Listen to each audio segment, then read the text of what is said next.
Chers internautateurs et internautatrices, bienvenue dans cette Trick Track TV, somme toute particulière, car nous recevons un auteur de jeu qui s'auto-édite, qui n'a pas un jeu tout à fait édité comme d'habitude, mais édité quand même, puisqu'il le fabrique lui-même avec ses petites mains de manière artisanale. Et ce monsieur n'est ni plus ni moins que monsieur Francisco. Je regarde parce que j'ai tendance à t'appeler autrement que Francisco. Fernando, non, je ne sais plus comment je t'ai appelé tout à l'heure. Federico, alors que c'est Francisco. Comment ça va bien, Francisco? Ça va bien. Alors, on s'est croisés il y a très très longtemps. Tu me disais qu'on s'était vu à Partenaire. Alors, ton visage ne m'était pas inconnu. J'ai joué à ton jeu il y a 4 ou 5 ans, mais j'ai totalement oublié. Il faut dire que j'en vois des dizaines et des dizaines.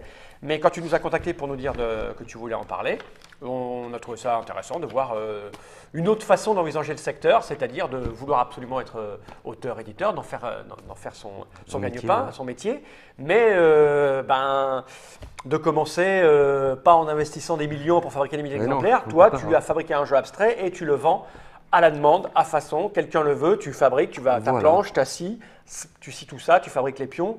Et voilà, c'est ça. Voilà. Et l'idée, c'est de mettre un petit coup de projecteur là-dessus. Donc, on t'accueille avec plaisir. Ce jeu répond au nom de Cube. C'est le nom du projet. C'est pas ton premier jeu, tu en as d'autres? J'en ai d'autres, Tu en as d'autres, mais toujours pareil de façon artisanale. Voilà. Alors, c'est une association, hein. Ça s'appelle Ludotopia. Ludotopia, oui. C'est diffusé par l'association Ludotopia, avec l'autorisation de l'auteur. L'association, c'est toi. Oui, voilà. Et donc, forcément, tu t'autorises à le distribuer. Bien sûr. Ça, c'est beaucoup plus facile et tout fonctionne.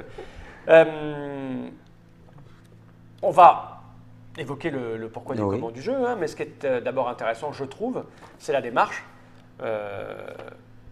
Pourquoi passer par l'artisanat? Tu as cherché des éditeurs? Voilà, j'ai cherché des éditeurs. Bon, il n'a pas été choisi, sélectionné. Il faut dire que c'est un jeu, ça a l'air d'être un jeu abstrait. Oui, c'est un jeu abstrait. Des éditeurs de jeux abstraits, il n'y en a pas beaucoup sur la place. Et voilà, donc. Donc tu y crois quand même et tu te dis. J'y crois, voilà, donc je le fabrique. Et je le vends donc, à la demande, mais j'en fais aussi d'avance. Ouais, tu en as quelques-uns, un peu de stock quand même. Voilà. Et tu le vends uniquement sur ton site internet? Non, je les vends aussi dans les festivals. D'accord. Festivals, les salons. Ok, partout où tu vas, tu amènes ton petit stock, tu le démontres et les gens partent avec. Et voilà. C'est le début du début du travail. Écoute, avant d'aborder le prix, etc., on va quand même s'intéresser à la mécanique du jeu. Alors, je ne suis pas un spécialiste des jeux abstraits, non, pour tout te dire, mais je vais être attentif et je vais t'écouter. Donc, c'est un jeu abstrait qui se joue de 2 à 4. 2 à 4 joueurs, oui. 2 à 4 joueurs. Ça, c'est la règle. Alors, elle est un peu épaisse parce qu'elle est multilingue. Elle est en français et en anglais. Français ici, anglais ici. Et qu'elle est divisée en couches et en strates.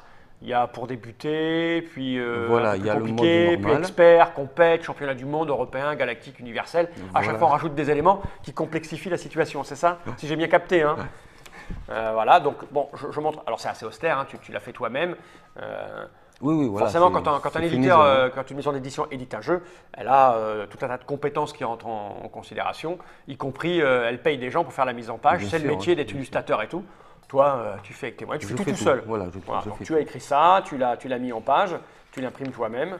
Donc voilà, c'est assez, c'est rêche, mais bon, voilà, c'est austère, mais voilà, l'essentiel est là. Il y a tout ce qu'il faut pour savoir jouer, mais moi j'en ai pas besoin puisque tu es là. Voilà. Alors ça, c'est ce qu'on achète quand on le commande. Voilà. On a cette planche en bois, des petits pions. Des petites tuiles. Des petites tuiles. Et ça, c'est dans cette petite boîte-là. On met tout le matériel. Donc. Voilà, donc on achète ça avec la règle dedans et la planche qu'elle a. D'accord. La planche qui est donc un tablier qui s'appelle cubier. Cubier, c'est le cubier. Voilà, c'est le cubier. Okay. Alors le tablier, c'est le terme technique pour tous les plateaux en général abstrait. Alors je t'écoute, comment cela fonctionne-t-il donc, s'il te plaît? Alors voilà, donc je présente donc Cube. Alors voilà, il se compose d'un tablier donc, qui s'appelle cubier, où on trouve donc des cases différentes.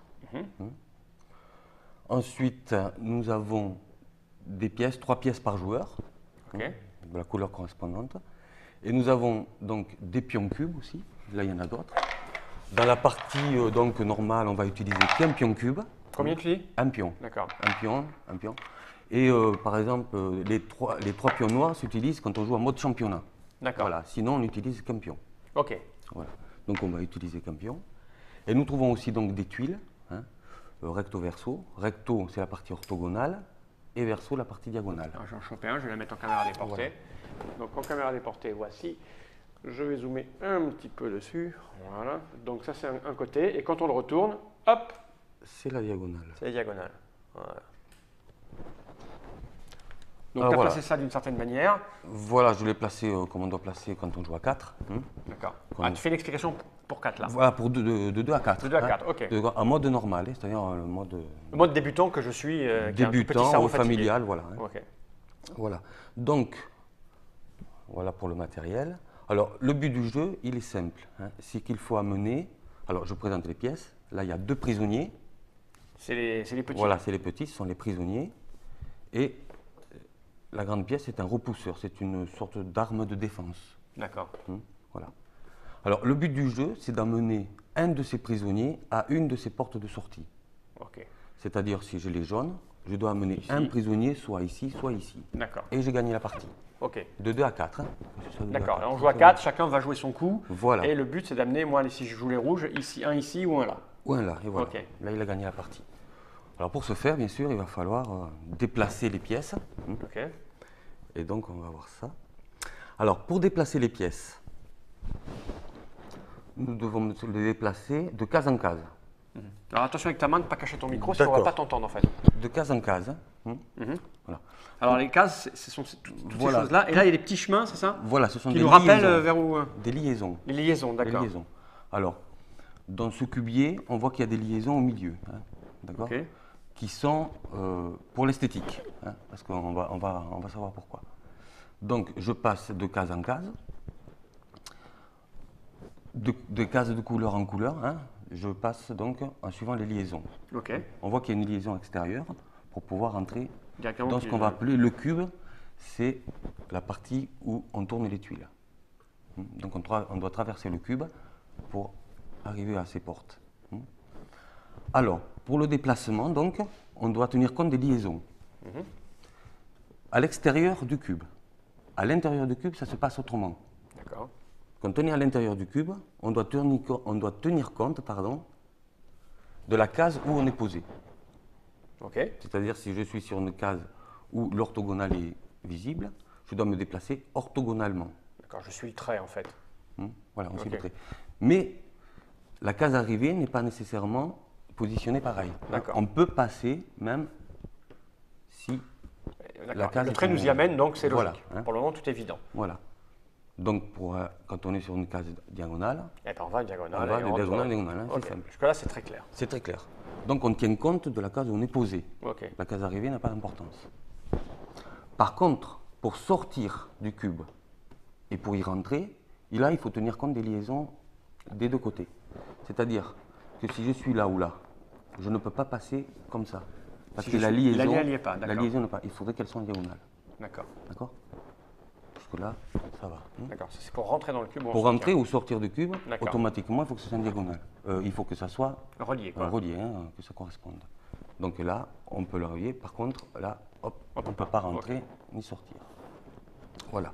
Ça, c'est pour les déplacements. Alors, les pièces, ce sont les pièces, et les pions se déplacent de la même façon. D'accord. Le pion cube se déplace comme une pièce. Ok. D'accord. C'est bon, je suis d'accord. Voilà, il tient compte de la case où il est posé, parce que le pion ne peut pas sortir du cube. C'est-à-dire, le cube, c'est ce qui est amovible. D'accord. Il ne peut pas aller sur les cases de couleur. Alors voilà pour le déplacement. Après le déplacement, donc on se déplace, le joueur peut faire une action. Il y a deux sortes d'actions possibles. Soit bouger le pion cube noir, c'est un obstacle, soit tourner une tuile. Et tourner une tuile qui est adjacente à une de ces pièces. D'accord. Qui a bougé ou non. C'est-à-dire que je peux bouger celle-là, par exemple je la fais sortir ici, mais je peux très bien retourner cette tuile qui est adjacente à une de mes pièces. Ou autour de celle-là. Non, ça c'est clair. Voilà. Voilà donc pour l'essentiel. Alors il y a quelques restrictions, c'est-à-dire qu'on peut se déplacer partout avec les pièces et les repousseurs.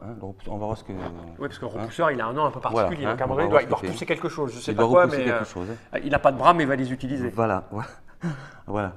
Alors, on ne peut pas donc entrer sur une case qui est occupée, soit par une pièce, soit par un pion cube. Sauf le repousseur.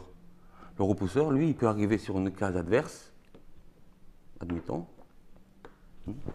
et donc il la repousse dans sa géole. Ah oui, il la repousse loin en fait. Il n'a pas de bras, mais il envoie très très loin. Il envoie très très loin. Donc il y a un coup de boule et hop. Voilà.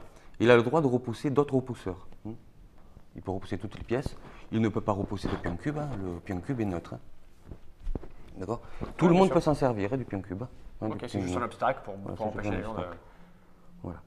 Alors, quelques restrictions, c'est-à-dire que toutes les pièces ne peuvent pas rentrer dans une géole adverse. D'accord. Quand une pièce, c'est une de ces trois, se trouve sur une case de couleur qui n'est pas sa porte, il est obligé de rejouer ce... On ne peut pas y rester un tour. On ne peut pas y rester, on ne peut pas stationner, il faut y rejouer le coup d'après. Voilà. Le repousseur, quand il repousse, c'est une action, donc on ne peut pas retourner une tuile ou bouger le pion cube, ça fait partie de l'action. Et on ne peut pas retourner une tuile qui vient juste d'être retournée. D'accord. On va s'amuser à faire ça. Voilà, mais non, pour le joueur adverse, on va dire. Si par exemple moi je suis là, que je retourne cette tuile, t'as pas le droit de faire ça. Voilà, lui n'a pas le droit de retourner. Sinon après lui il va le refaire, et ça s'arrête jamais. Voilà, ça s'arrête. Tandis que le flottant, parce qu'il s'appelle flottant, le cube noir, on peut le bouger joueur après joueur. On peut le remettre là, tout ça. Pas de souci. S'il a envie de le remettre là, il le remet là. Alors voilà. Et c'est tout.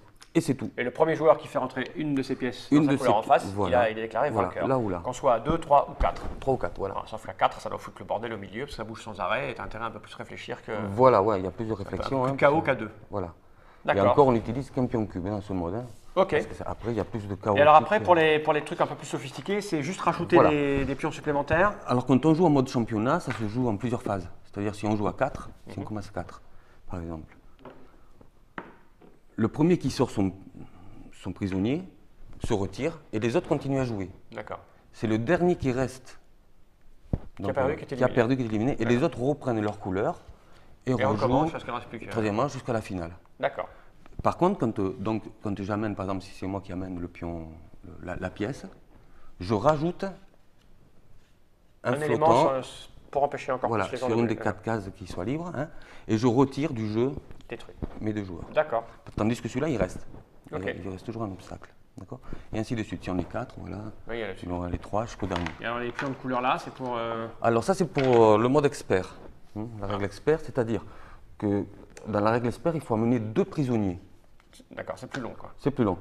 Alors, il y a des différences, c'est-à-dire que le pion, par exemple le pion cube qui est indifférent, il va rentrer quand je vais amener mon premier prisonnier. On va dire, on est comme ça par exemple, on va dire, il y a une, hop, et je veux le mettre pareil, on va dire qu'il y a déjà ça, sur une des 4 cases qui soit libre. Et il n'y a que moi qui peux utiliser ce cube. D'accord. Ok.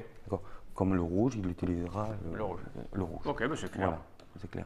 Et alors, quand on amène un prisonnier, pareil, en mode championnat, quand on est 3 ou 4, il se change en pion jaune, les autres continuent à jouer, on continue à jouer. Quand j'amène mon deuxième prisonnier, admettons, donc il y en a d'autres qui vont en amener, donc ils vont rajouter des pions.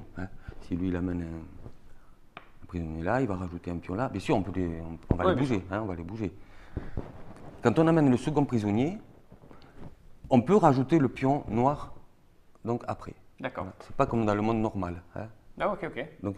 Donc c'est vrai que là, à un moment donné, c'est un peu le bordel. Il va y avoir difficile beaucoup de monde. Voilà, ok. Je vois le niveau de difficulté. C'est pas tant au niveau des règles, c'est au niveau après du temps que tu vas passer à jouer. Voilà. Ça rallonge la partie en fait. C'est un jeu de stratégie, de réflexion. Ça rallonge la partie. Voilà. Écoute, on a à peu près tout dit. Je crois que j'ai compris à peu près comment ça fonctionne. C'est assez simple. Oui. On bouge un pion en suivant les règles de mouvement et après on fait une action. On retourne ou on bouge un cube. Les deux, le déplacement et l'action sont obligatoires. Voilà, mais on commence forcément par le déplacement. Le déplacement, toujours. Okay. Toujours. Une dernière chose, c'est-à-dire quand on ne peut plus bouger une de ces pièces qui est dans le jeu, on est éliminé. On est éliminé. Voilà, par blocage. Donc c'est pour ça que c'est un jeu quand même de blocage. Ok, donc c'est le cube. Alors combien ça coûte? Alors ça dépend le modèle. Ça dépend le modèle. Ça dépend le modèle. Alors ce modèle-là, il est à 75 €. C'est le plus gros ça? C'est le plus gros, c'est le premier. C'est le C. Après, il y a l'autre modèle pareil, 75, c'est le plus gros. Et j'ai des petits modèles à 45. D'accord. Okay, et dans les festivals, il y a toujours des remises. Bien sûr. Et pour le commander, il faut aller sur ton site. Il n'y a que là qu'on peut le commander. Voilà, il n'y a que là qu'on peut le commander. D'accord. Okay. Pour l'instant. Pour l'instant. Mais si tu l'édites un jour en version boîte, ça sera autrement. Peut-être pas avec, avec du matériel noble. Parce que ce qui coûte cher, c'est tout le bois, là, c'est ça, non? Non, c'est pas ce qui coûte le plus cher, c'est pas le matériel, hein, on va dire, c'est le temps qu'on y passe. Enfin, oui. Le temps de le couper. Le temps de tout faire, ouais, parce que je fais tout à la main sans machine. D'accord, ah oui. Sauf pour les pièces que je fais faire par un ébéniste. Ok. Voilà. Ça roule. Alors, ce que je te propose, c'est de faire une petite partie pour voir à quel point rapidement tu vas m'humilier. Parce que je suis absolument pas. Non, ça va rien dire. Non, tu vas pas chercher à m'humilier. Non, je préfère te laisser jouer. Non, c'est pas bien ça. Non. Ah, non, il faut jouer pour de vrai. Bon. Non, ça n'a pas de sens de laisser gagner les gens. Non, moi je veux de l'affrontement. Bon, si je perds, je perds. Je veux pas. Je suis pas un enfant de 8 ans. Non. Au contraire, il ne faut pas laisser gagner les enfants de 8 ans. Il faut les battre, les enfants, pour leur apprendre la vie. C'est vrai. Donc le cube, je l'ai dit, c'est un jeu de M. Francisco Aranzueque. Si tu viens d'où? Espagnol, basque. Espagnol, basque. Ouais. Ok. Et tu vis où là? C'est pas en Espagne là? À Montmoreau, en Charente. En Charente. L'espagnol immigré en Charente, c'est rigolo quand même. Voilà, donc tu as fait ce premier jeu. Enfin, c'est celui que tu promeus le plus. Voilà, parce que bon, il est en bois, enfin, il est artisanal, donc je peux fabriquer des jeux. Ludotopia. Écoute, merci d'être venu jusque-là. Je te propose de dire au revoir à tout le monde, puis on fait une petite vidéo pour faire une petite partie. Voilà, c'est ça. Ouais. Au revoir. Ouais. Ça roule à deux, par contre. D'accord. Je prendrai les verres. D'accord. Ça te pose pas de problème? Non, pas du tout. Ok, tu prends lesquels toi? Ça dépend comment on joue, on va voir. Ah, ça dépend de comment on joue. Voilà. Agressif, tu prends les rouges? Non, oui, enfin pour un duel, pour un vrai duel. Pour un vrai duel. Voilà. Merci Francisco, à bientôt pour de nouvelles aventures. J'ai envie de dire générique. Au revoir.